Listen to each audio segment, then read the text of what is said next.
मंगल भवन मंगल हारी, द्रवं सुदशरथ अजिर बिहारी।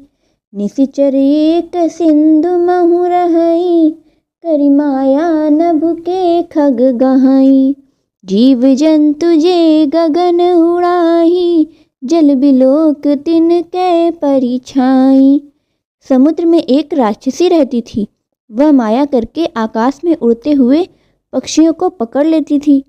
आकाश में जो जीव जंतु उड़ा करते थे वह जल में उनकी परछाई देखकर गहई छाह सक सो न उड़ाई, एहि विधि सदा गगन चर खाई। सोई छल हनुमान कह कीन्हा, तासु कपट कभी तुरत ही चीन्हा। उस परछाई को पकड़ लेती थी जिससे वे उड़ नहीं सकते थे। इस प्रकार वह सदा आकाश में उड़ने वाले जीवों को खाया करती थी। उसने वही छल हनुमान जी से भी किया। हनुमान जी ने तुरंत ही उसको पहचान लिया। ताहि मारी मारुत सुत बीरा, बारिधि पार गयऊ मति धीरा।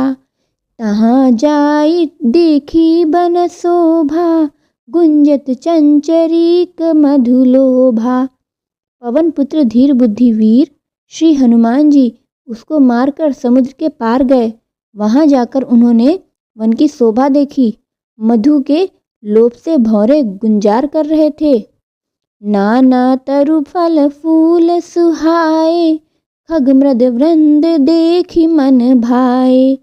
शैल विशाल देखी एक आगे, तापर धाई चढ़े भय त्यागे। अनेकों प्रकार के वृक्ष फल फूल से शोभित हैं। पक्षी और पशुओं के समूह को देखकर तो वे मन में प्रसन्न हुए। सामने एक विशाल पर्वत देखकर हनुमान जी भय त्याग कर उस पर दौड़कर जा चढ़े। उमन कछु कपि कै अधिकाई, प्रभु प्रताप जो कालहि खाई। गिरि पर चढ़ी लंका तेहि देखी, कहीं न जाई अति दुर्ग विशेषी। शिव जी कहते हैं, हे उमा, इनमें वानर हनुमान की कुछ बड़ाई नहीं है। यह प्रभु का प्रताप है जो काल को भी खा जाता है। पर्वत पर चढ़कर उन्होंने लंका देखी।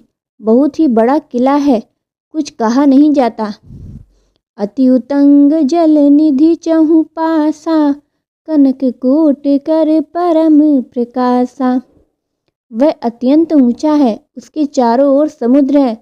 सोने के परकोटे यानी कि 4 दीवारियां हैं तथा परम प्रकाश हो रहा है।